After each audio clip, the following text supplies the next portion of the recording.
Hello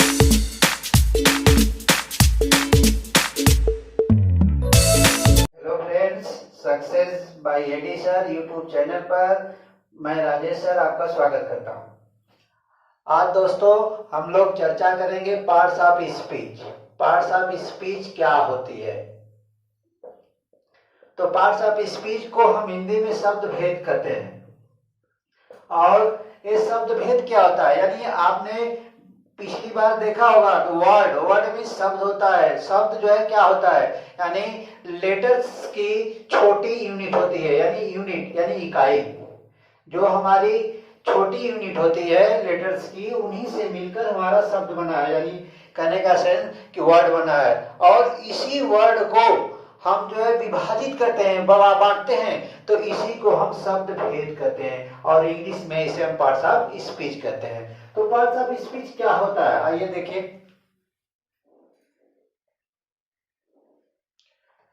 तो parts of speech किसे कहते हैं? मान लीजिए सेंस बनता है कि what is parts of speech, यानी पार्ट्स ऑफ स्पीच क्या है। तो आप इसकी परिभाषा लिखेंगे, words are divided into different kinds or classes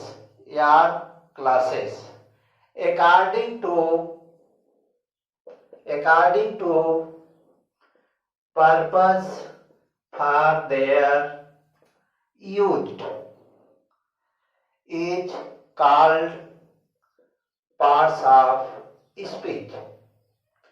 यानी कहने का सेंस हिंदी में कि शब्दों को हम भिन्न भिन्न भागों में विभाजित करते हैं और जिन्हें हम पार्ट्स ऑफ स्पीच कहते हैं। यानी कहने का मतलब कोई भी शब्द होगा, उस शब्द को उसकी आवश्यकता के अनुसार, उसका जैसा प्रयोग हो, उपयोग हो, उस उपयोग के अनुसार जो विभाजन करने की प्रक्रिया होती है उसे हम पार्ट्स ऑफ स्पीच कहते हैं। और पार्ट्स ऑफ स्पीच हमारी मुख्यतः 8 प्रकार की होती है। पहला नाउन। तो नाउन क्या होती है? यानी कहने का सेंस है कि नेमिंग वर्ड्स इज नाउन, यानी कोई भी जो है एनी नाम हो, कोई भी नाम हो इस जहां में, उसे हम जो है नाउन कहेंगे। और इसको हिंदी में हम कहते हैं संज्ञा। दूसरा होता है प्रोनाउन। यानी इसको कहते हैं सर्वनाम। यानी कहने का सेंस कि नाउन के स्थान पर रिप्लेस नेम इज प्रोनाउन। यानी कहने का मतलब नाउन के स्थान पर जो भी उसके स्थान पर हम शब्द को प्रयोग करते हैं उन्हें हम प्रोनाउन कहते हैं। उसके बाद होता है एडजेक्टिव। तो एडजेक्टिव क्वालिफाइंग वर्ड होता है, यानी कहने का मतलब वो किसी नाउन या प्रोनाउन की विशेषता बतलाता है, जिसे हम हिंदी में विशेषण कहते हैं। और चौथा होता है वर्ब को क्रिया कहते हैं हिंदी में, एक्शन वर्ड। यानी कहने का मतलब जिससे कोई एक्शन हो, कार्य हो, क्रिया हो, उसे हम जो है वर्ब कहते हैं। और पांचवा होता है एडवर्ब। इसको हिंदी में कहते हैं क्रिया विशेषण। तो क्रिया विशेषण का मतलब होता है वह शब्द जो किसी भी नाउन या प्रोनाउन की विशेषता न बतला के एडजेक्टिव या वर्ब की विशेषता को बतलाए या अन्य पार्ट्स ऑफ स्पीच की विशेषता बतलाए, उसे हम एडवर्ब कहते हैं।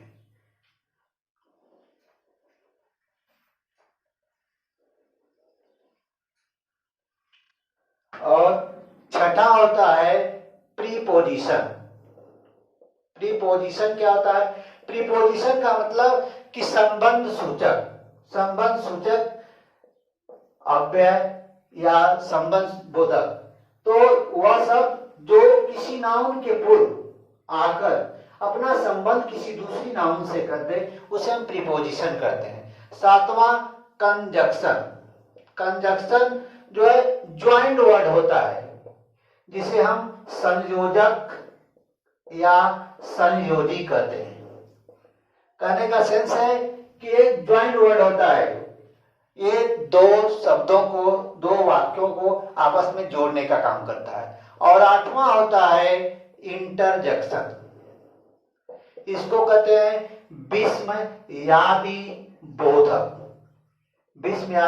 ये सडन फीलिंग, यानी कहने का मतलब जिन पार्ट्स ऑफ स्पीच में या विस्मयादि बोधक शब्द में सडन फीलिंग होती है, जिसमें अचानक जो है कोई दुख सुख हर्ष के भाव का हो तो उसे हम जो है इंटरजेक्शन करते हैं। तो ये हमारे जो है 8 प्रकार के पार्ट्स ऑफ स्पीच हुए, और इन पार्ट्स ऑफ स्पीच को अब हम सीरियल से देखेंगे। तो पहला हमारा है नाउन। तो नाउन क्या होती है उस पर अब चर्चा करें। तो नाउन को हिंदी में संज्ञा कहते हैं। तो वह शब्द जो किसी वस्तु, व्यक्ति, स्थान या पशु यानी के विषय में हमें जानकारी दे या बोध कराए, उसे हम नाउन कहते हैं। कहने का मतलब कि a naming word is a noun, यानी कोई भी नाम हो या कोई भी शब्द जिसमें नाम हो वही हमारा नाउन होता है। और नाउन के 2 प्रकार होते हैं, एक जो है काउंटेबल नाउन, और दूसरा जो है अनकाउंटेबल नाउन। तो काउंटेबल नाउन के 3 प्रकार होते हैं, एक प्रॉपर, और दूसरा जो है कॉमन, तीसरा जो है कलेक्टिव। अब इसको हिंदी में व्यक्तिवाचक संज्ञा कहते हैं, और इसको हिंदी में जातिवाचक संज्ञा कहते हैं, इसको समूहवाचक संज्ञा कहते हैं। और अनकाउंटेबल को 2 पार्ट होते हैं, एक जो है मटेरियल नाउन जिसको द्रव्य या पदार्थवाचक संज्ञा कहते हैं, और 5वां होता है एब्स्ट्रैक्ट नाउन जिसको हम भाववाचक संज्ञा कहते हैं।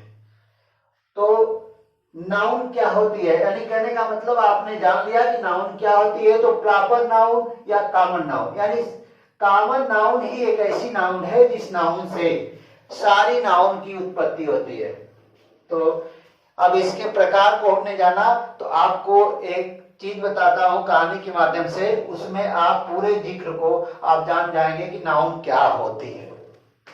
जैसे मान लीजिए किसी भी व्यक्ति के घर पर कोई बच्चा पैदा होता है, वह लड़का या लड़की ही होगा, उसका नाम सोनू मोनू पैदा नहीं होता है। यानी कहने का सेंस, किसी भी व्यक्ति के घर कोई लड़का या लड़की ही पैदा होता है, उसे हम सोनू या मोनू नहीं कह सकते। यानी कहने का मतलब सोनू मोनू नहीं पैदा होता है। तो किसी व्यक्ति के घर कोई बच्चा पैदा हुआ और उसका हमने नाम रख दिया सोनू या मोनू। तो जब बच्चा पैदा हुआ तो उसको हमने बॉय कहा या लड़का कहा, तो उसको जो है वो एक जाति हो गई, और उसी से कॉमन नाउन हो गई, और उसी कॉमन से जो है हमारा हमने उसको नामकरण कर दिया, सोनू मोनू रख दिया। तो हमारा सोनू मोनू जो है क्या हो गया, प्रॉपर हो गया। और जब इसी लड़का या लड़की का आपसी समूह बन गया, ग्रुप बन गया, तो उसी तरह से उसको हम आप कलेक्टिव कहेंगे। यानी कहने का सेंस है कि मान लीजिए कोई व्यक्ति है और एक मुर्गा लाया, और उस मुर्गे का नाम जो है उसने मोनू रख दिया। तो मुर्गा जब लाया तो मुर्गा जो है क्या था, कॉमन था, और उसका नाम रख दिया उसने मोनू, तो ये प्रॉपर नाउन हो गई। और इस कॉमन से प्रॉपर बनी, और जब यही मोनू मुर्गा जो है समूह में हो गया, अपने मुर्गों की जात में हो गया, तो वह हमारा जो है कलेक्टिव हो गया। और जब इसी मुर्गे को किसी व्यक्ति ने ले जाकर इसका मटन बना दिया, तो मटन बना दिया, तो अब जो है वो मटेरियल हो गया, क्योंकि मटन जो मुर्गे को काट के बनाया गया तो एक पदार्थ हो गया, और वही पदार्थ हमारा जो है क्या हो गया, मटेरियल। और इस मटेरियल को यानी इस मटन को हमने पकाया या बनाया और उसको जो है स्वाद लिया, तो वही स्वाद हमारा क्या हो गया, एब्स्ट्रैक्ट नाउन हो गया।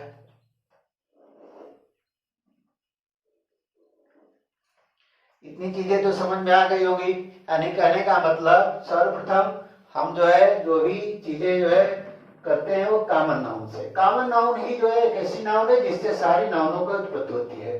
तो प्रॉपर नाउन को अब आप देखेंगे जो है, तो प्रॉपर नाउन यानी व्यक्तिवाचक संज्ञा, किसी विशेष व्यक्ति या वस्तु या स्थान के नाम को हम प्रॉपर नाउन कहते हैं। जैसे कह सकते हैं कि राम, श्याम, सीता, गीता, या लखनऊ, वाराणसी। यानी कहने का मतलब कि किसी का आपने नामकरण कर दिया, विशेष नाम रख दिया, वही नामकरण या जो है आपका रखा हुआ नाम ही हमारा प्रॉपर नाउन हुआ।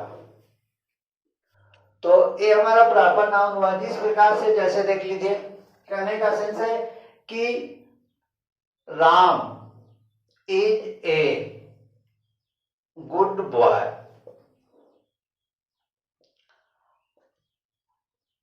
Ram is good boy. कह सकते हैं कि a Ram is a good boy. I saw a ram in the forest. अब इन उदाहरण से आप एग्जाम्पल से देखिए जो है, यानी कहने का सेंस है कि जैसे Ram is a good boy, इस वाक्य में ए राम हमारा जो है प्रॉपर नाउन है और इज ए गुड बॉय, अब इसको आप जानते हैं कि एडजेक्टिव है और ये जो है हमारा क्या है, नाउन है। तो एक कॉमन है और एक प्रॉपर है। ये वाक्य आपका सही है और ये वाक्य आपका गलत है। और a Ram is a good boy ये भी गलत है और ये वाक्य आपका सही है। ऐसा क्यों? क्योंकि अब देखिए, प्रॉपर नाउन होती क्या? प्रॉपर नाउन का मतलब कि प्रॉपर नाउन कभी भी आर्टिकल नहीं लेता। प्रॉपर नाउन के पूर्व कभी भी आर्टिकल नहीं लगता है और कॉमन नाउन के पूर्व आर्टिकल लगता है। तो यहाँ पर देखिए आर्टिकल लगा है, ये आपकी कॉमन है और यहाँ प्रॉपर है, यहाँ पर नहीं लगेगा। और यहाँ देखिए आर्टिकल नहीं लगा है, इसलिए ये गलत है। और यहाँ जो है आर्टिकल लगा है, इसलिए जो है आपका गलत है। और इसमें जो है, और ये भी आप जानते हैं कि आर्टिकल जो है कभी भी प्रॉपर नाउन नहीं लेता है। और दूसरा कि प्रॉपर नाउन कभी भी कहीं भी लिखी जाती है, वो चाहे किसी भी सेंटेंस के स्टार्ट में हो या मध्य में हो या अंत में हो, वो हमेशा कैपिटल में लिखी जाती है। और आप कहेंगे कि ये वाक्य कैसे सही है, जबकि यहाँ पर भी वही चीज लिखा गया है, पर ऐसा नहीं। आई सा ए रैम, रैम का मतलब होता है कि बड़े शिप का जो है एक झुंड होता है, इन दी फॉरेस्ट। तो अब जो है एक आपने भेड़ों का झुंड को देखा, तो इसलिए वाक्य सही है, ऐसा आप नहीं सोचेंगे। तो कहने का सेंस है कि आपने इन वाक्यों में आप जब नामकरण कर दिए तो ये हमारा प्रॉपर नाउन हो गया, यानी क्या है, ये हमारी कॉमन हुई और ये नामकरण किया आपने, प्रॉपर हो गई। और इसके बाद दूसरी नाउन होती है कॉमन नाउन। तो जिस शब्द से या जिस संज्ञा से हमें उसके पूरे जाति का बोध होता है, उस नाउन को हम कॉमन नाउन कहते हैं। जैसे आप कह सकते हैं कि लड़का या कुत्ता, यानी कहने का मतलब बॉय, या गर्ल या डॉग, या आप जो भी कह सकते हैं मैन वोमेन। इन शब्दों से आप देखिए कि बॉय हमारा क्या है, यानी लड़का। तो उस लड़के के, यानी लड़का के पूरी जात का बोध हो रहा है। उसी तरह गर्ल और डॉग और मैन है, तो इनके पूरी जब जात का बोध होता है तो उसे हम कॉमन नाउन करते हैं। और कॉमन के बाद तीसरा आता है कलेक्टिव नाउन। कलेक्टिव नाउन को समूहवाचक या कह सकते हैं कि जिससे हमें पूरी उसके समूह का, ग्रुप का, यानी कहने का सेंस है कि उसमें नर हो या मादा, उनमें जब सबका एक साथ समायोजन होता है तो उसे हम कलेक्टिव जो है नाउन कहते हैं। जैसे आप कह सकते हैं कि जैसे आर्मी, टीचर या स्टूडेंट। तो आर्मी, अब इसमें भी नर या मादा हो सकते हैं, टीचर में भी नर मादा हो सकते हैं, स्टूडेंट में भी नर मादा हो सकते हैं, पुलिस में भी नर मादा हो सकते हैं। यानी कहने का मतलब जिनमें कोई भी भेद न हो कि ये उसकी पूरी जात है, यानी कहने मतलब सभी जातियों का मिला हुआ समूह ही हमारा कलेक्टिव नाउन होता है। और चौथा है मैटेरियल नाउन। तो मैटेरियल नाउन का मतलब है कि वह सब या वह नाउन जिस नाउन से या जिस पदार्थ से या शब्द से कोई दूसरा शब्द या पदार्थ बनाया जा सके, उसे मैटेरियल नाउन कह सकते हैं। जैसे मिल्क यानी दूध, दूध से आप दही, खोआ या वगैरह वगैरह कोई भी चीजें आप बना सकते हैं। तो ये हमारा जो है क्या हुआ, मटेरियल नाउन। उसी तरह आयल, व्हीट, राइस, यानी कहने का मतलब वह पदार्थ जिन पदार्थों से कोई दूसरा पदार्थ या वस्तु तैयार की जा सके उसे मटेरियल नाउन कहते हैं। और भाववाचक संज्ञा यानी लास्ट है आपका एब्स्ट्रैक्ट नाउन यानी भाववाचक संज्ञा, जिसको हम कहते हैं भाववाचक संज्ञा, एब्स्ट्रैक्ट नाउन। एब्स्ट्रैक्ट नाउन का मतलब होता है जिस नाउन से हम केवल किसी के भाव को महसूस कर सकते हैं, न उसको छू सकते हैं न उसको देख सकते हैं, तो उसे हम भाववाचक संज्ञा कहते हैं। जैसे कह सकते हैं कि Ram is an honest boy, यानी राम एक ईमानदार लड़का है। तो अब यहाँ जो है ये जो ईमानदार है या उसका जो ईमानदारी का गुण है, यही गुण हमारा जो है एब्स्ट्रैक्ट नाउन है। कह सकते हैं कि ऑनेस्टी, जैसे honesty is a good policy. तो अब यहाँ पर ये ईमानदारी जो है ये हमारी जो है एब्स्ट्रैक्ट नाउन है, क्योंकि ईमानदारी को ना आप देख सकते हैं ना छू सकते हैं, केवल फील कर सकते हैं। तो ये हमारा एब्स्ट्रैक्ट नाउन है। तो मित्रों, हमारा वीडियो अगर आपको पसंद आया तो आप लाइक शेयर जरूर कीजिएगा।